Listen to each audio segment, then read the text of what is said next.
Hi, everyone. Welcome to the Franklin Method Fellowship. My name is Solange Ross, and I'm with my colleague Deborah Chassie. And in today's episode, we're going to do something a little bit different. We're going to talk about the Franklin Method. So we're going to talk about what the Franklin Method is, why it's unique, the benefits of the Franklin Method and using imagery, and really how to get the most out of this podcast that Deborah and I host, the Franklin Method Fellowship, so that you can receive all the benefits, and there are many benefits of the practice. So let's dive right into it. The question of the hour. Well, it's not going to be an hour. Will be a shorter episode today. But what is the Franklin Method that we are so passionate about? And when I describe the Franklin Method, I describe it as imagery and movement.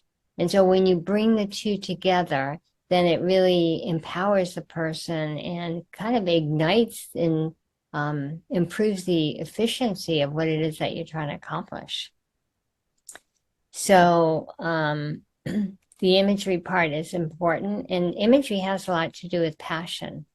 So if you bring passion to your images, which, if you add color, sound, anything that you add to it, then it improves the effectiveness of it in the movement. And the research shows this. And also images that are meaningful to us. And in the podcast, we share a lot of images, but we hope that as you go through the practices that you'll begin to develop your own images, because it really brings you back to a time and a place how you felt in that moment. And really, that's what inspires the changes in our brain and the changes in our body. So another definition of the Franklin Method is it's an evidence-based therapeutic approach using mental imagery, movement, and awareness to improve posture, movement, and well-being. And in the Franklin Method, we're here to give the participant, you, our listeners, an experience in their body. So this is not like when you're taking a class and you're taught a set of exercises and the teacher is making all sorts of external corrections and placing your body in different positions and giving you cues. You're here to have an experience so you become the teacher of your own body and you begin to sense and feel the way your body moves so that you can make the adjustments that you see inside your body, because that teacher in a class is only seeing from an external point of view. They can't sense and feel what you do in your body. So we're helping you have an experience. And also, this is a biggie here, to notice those positive changes. So how many times have you been in a class where everything goes so quickly from the next to the next to the next, and it's many, many different exercises? And maybe you leave feeling good, but maybe you leave something flared up, a condition or a pain that you're working with, and you don't know where it is, or like what was the exercise or the thing that went wrong in the class. So with the Franklin Method, we give an opportunity to notice and check in after the exercises so we can determine, did that improve our movement? About 10 years ago, I was in a training program, and it was one of our APTA conferences, and somebody was talking about neuroplasticity. It was such a big buzzword back then. And what I realized is there's such a strong connection with neuroplasticity and the Franklin Method, because basically what we're doing is we're doing these movements, these exercises, and we're bringing imagery into it. So now we're connecting the brain to the body and the body to the brain. And what we're doing is we're increasing the rewiring of our brain. And so if we want to make change, how do we make change? This is a great way for making change because we're rewiring.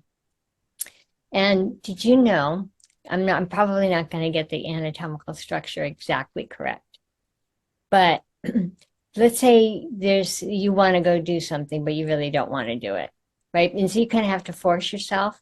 And it's like that with exercise or diet and things like that. And so, or maybe, it's like I remember way back when I was teaching, started teaching, and just how self-conscious I felt. But I still made myself do it, right? So when you do that, the anterior cingulate gyrus actually gets bigger. So, that's just one example of a neuroplastic type of a change by using your mind to create something or do something. So I really appreciate some of the things that you talked about by, noticing our movements. One of my favorite things in doing the Franklin method is when we compare one side to another.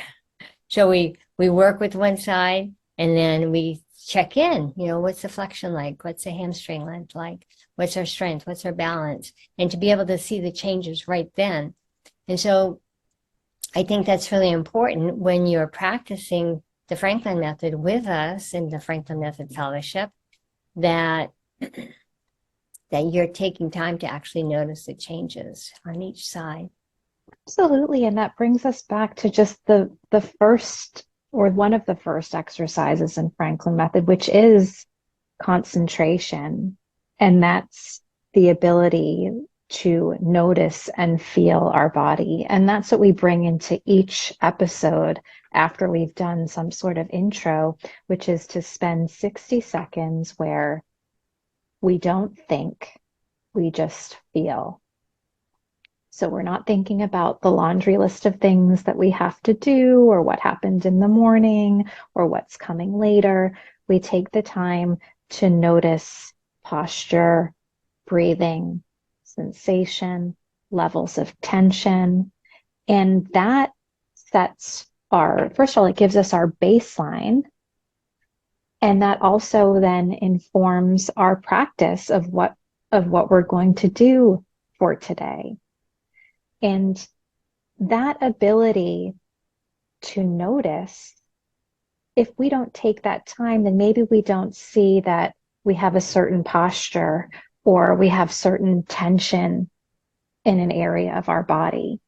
And if we just go straight into a movement practice and one shoulder is higher than the other or something's twisted in our back, then we're just going to be reinforcing that in the movements that we do, rather than taking time to release tension and get balanced so that we can have a practice that's better for our body and that's going to change, that can actually change our posture and our patterns.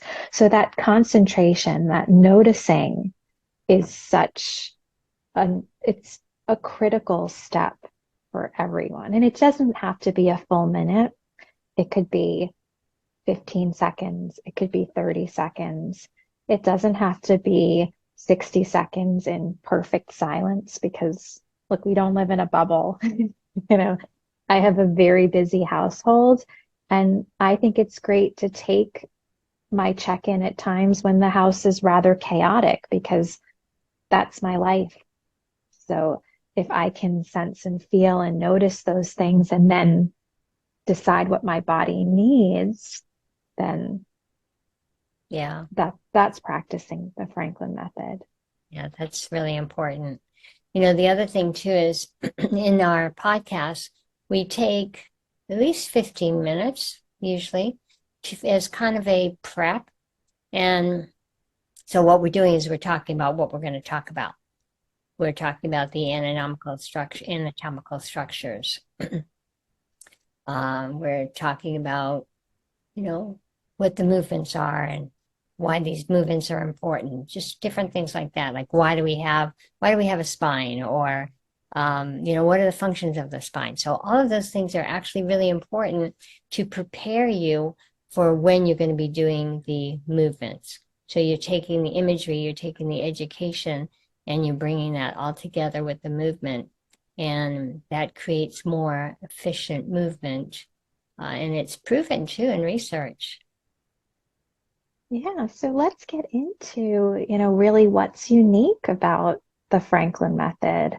So there's actually been a lot of research on the Franklin method and using imagery. And there have been studies done on how it's helping people with Parkinson's. There have been studies on dancers who've used Franklin method to improve their plie, their jump height, their developpe and arabesque.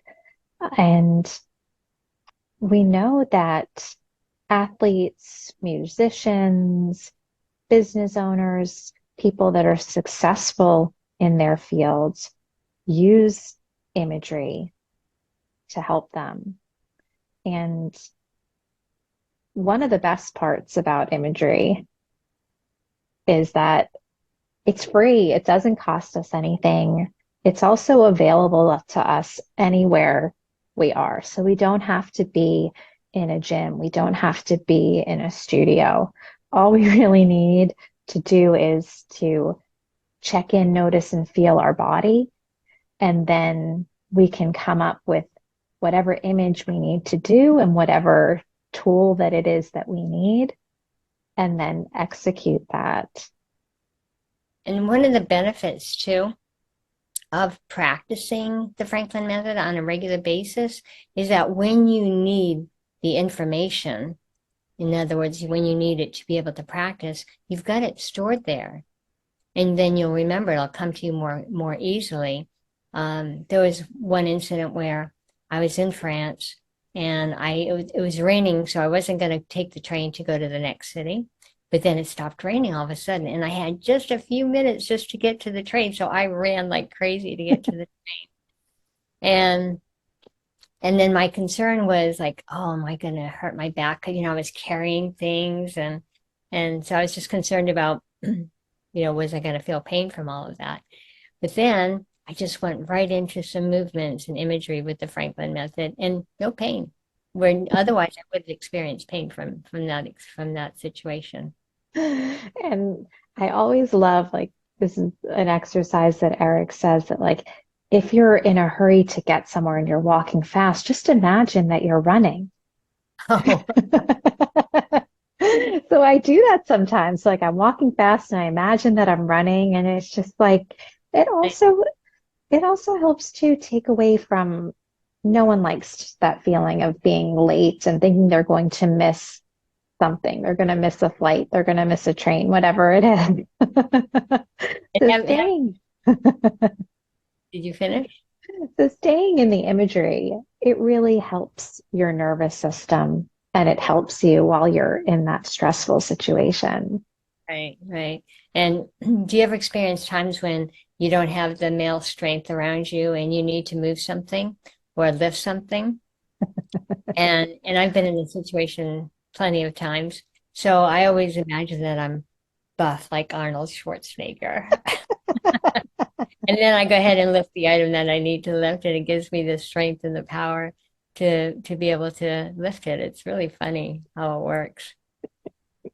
I love that.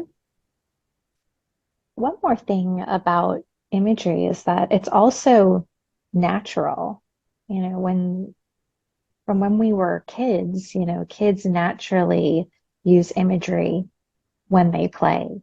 So it's something that we're doing and we're using, even if we don't think that we use imagery. So anyway, we're big fans of imagery, and we hope that as you practice with us, that you will start to use your images and you will play with all the images that we share in each episode with you. The Franklin method is also known as dynamic neurocognitive imagery. So if you take those words and really look at what they mean, dynamic meaning movement, neurocognitive brain thought processes and imagery, using imagery with all of that, along with the movement being the dynamic aspect of it.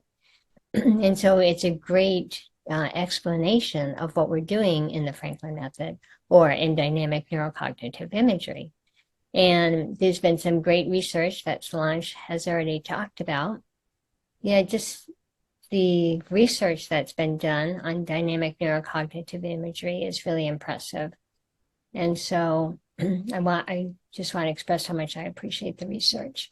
Absolutely. And the research is so important. And I think what makes the Franklin method research unique is that they have really put together a significant protocol for the imagery in their studies, whereas there have been other studies using imagery where there isn't much of a protocol, and what they're doing is on a much smaller amount than what the Franklin method research is doing.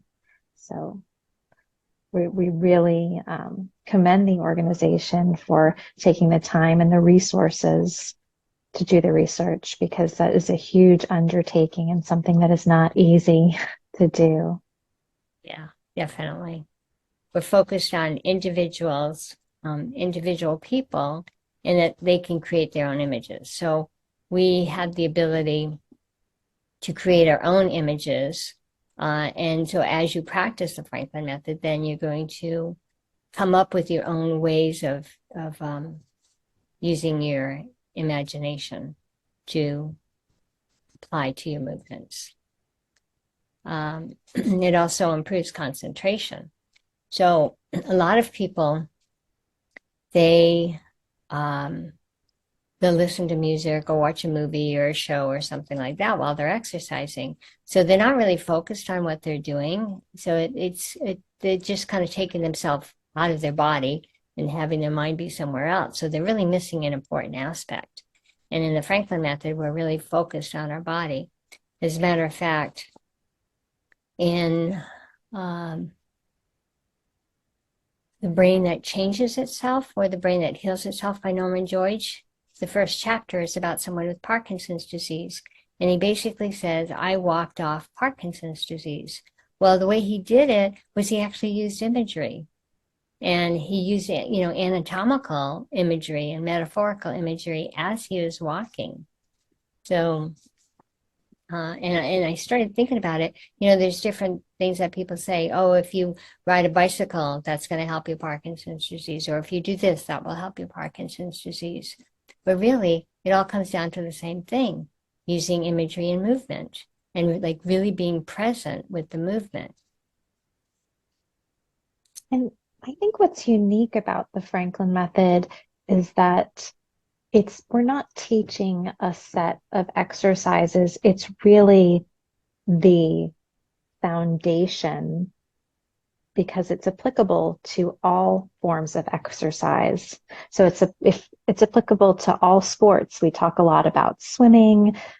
We apply it to jogging, and most importantly, it's applicable to what we do in everyday life. We apply it to how we bend, how we reach, how we breathe, all of those functional movements. So it's really understanding our anatomy and how our body was designed, and then using imagery to embody the design of our body. And then we apply it. We take those images and we move with them, and we can do getting up or sitting down from a chair, or you could take that into an exercise sitting and do different variations of squats. So you could take your pick, functional movement or exercise, whatever you teach. When you go through the different episodes and the practices with us, the things that you can expect, or the changes that you can expect to feel in your body, the things that you can notice are improved coordination, improved awareness of your body, an increase in strength, an increase in balance, The movement seems more efficient. And this all ties into less injuries.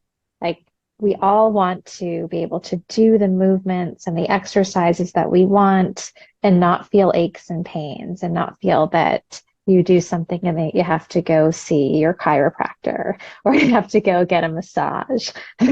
So in these practices, this is you learning about your body and noticing these changes. And it's really you developing your own injury prevention through awareness of your body. And everybody knows their body, right? Your body is different than my body. So you know the little things that you have to be careful about or where you can push yourself more. And I notice that in my own body too.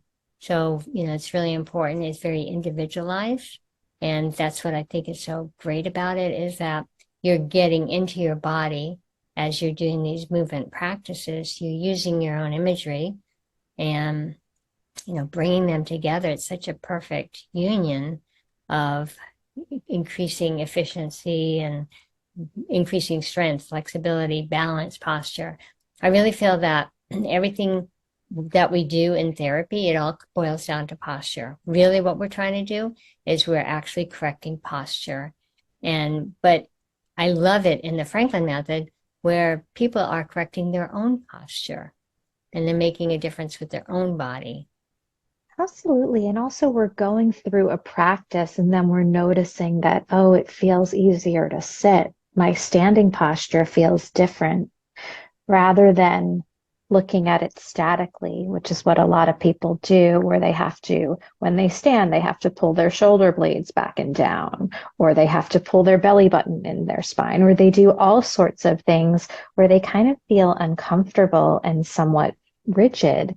Whereas this, we take you through a practice and then you experience an openness, an effortlessness in the posture. And you notice and kind of savor that experience. And then it gets recorded in your brain so that you can access it again. And that's where the neuroplasticity comes in. And that's my favorite part. Feeling that. So after you do the movement and you feel the changes and you think, oh, that just feels so good. So I want to be able to do it again, but it's recorded in your brain so you can actually access that. Just like I did when I was running for the train, that I accessed the information. I accessed what I needed at the time. And once you experience what that feels like, right? You don't even have to know the name of whatever it is, whatever muscles we were working on, whatever the anatomy was, but you have that experience, that ease, that effortlessness with breathing. And your body will be able to recreate that again and again. Awesome. So we want you to get the most out of our podcast, and we have some suggestions for you so that you can do that and really begin to change in a positive way. So first, we recommend you be present and be available to do the exercises.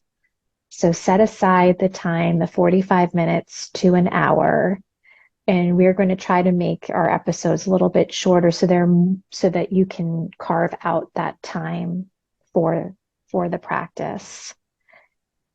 Because we build it in a certain way that some of the exercises earlier on prepare you for the stuff that comes later. So you're an active participant with us. You're doing the comparisons. And we recommend that you really do watch the video. We show lots of anatomy. We show different props and images. So if you're just listening to the audio, you will notice that there are pauses or silences. And those are really intentional because that's the opportunity for you to check in with your body. And we want to give that space so that you can feel and you can process it and it can be stored in your brain. And then you'll notice that we also take the time to share our experiences and have a dialogue about our experiences. And that's helpful for people to inspire you about all the different changes that are possible. That even if we're working, let's say it's a practice on the shoulder, that we're noticing stuff that what goes on above, what goes on below, what goes on the other side. So we're taking the opportunity to look at the body as a whole, even though we may be focused on one topic.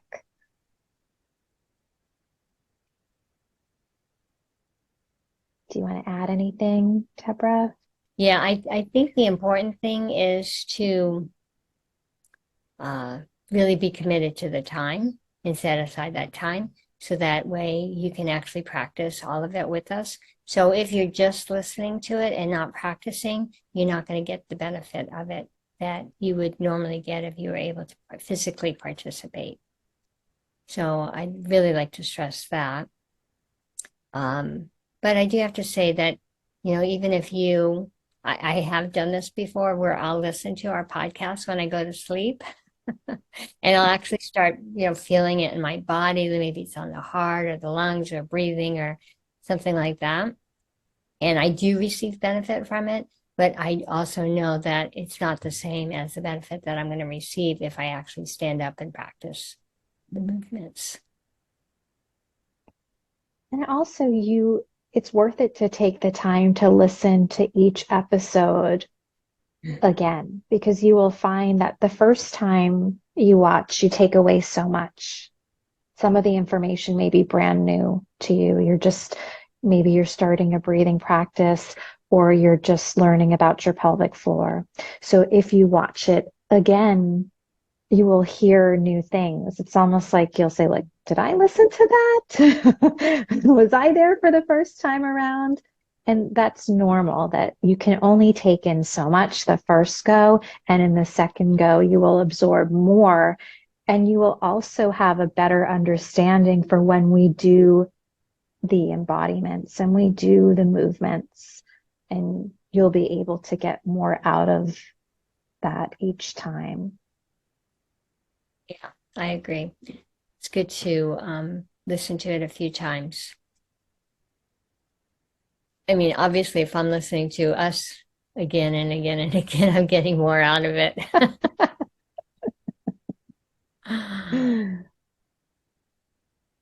Is there Yeah, anything else that we want to share before we close for today? I just want to say thank you to all of our sponsors and patrons for taking the time to listen and practice with us. And we would love to hear comments on benefits that you're receiving from it. So in the comment section underneath, just feel free to express the benefits that you've seen from doing these practices. And also, if you are listening to the episodes and enjoying them, please consider becoming a patron, because in our patron program, you get exercise practices that go with each episode. So it's a shorter practice of the exercises, and it'll help you build a whole collection of, like, a library of exercises. And also we have some bonus things that we sprinkle in. Yeah, we have coming up the Q&A. So Q&A for pelvic floor exercises. So our Q&As will be in the patron program, and some extra things for you. So if you want a little bit more, you want, to go further in your practice, we hope that you consider becoming a patron. Yeah. Well, thanks so much for joining us and listening to us talk about the Franklin method and its benefits, and how you can best use the podcast to support your practice. And again, share your images with us, share your comments. We are here for you. Our email address is franklinmethodfellowship@gmail.com. And we look forward to practicing with us and continuing to watch along.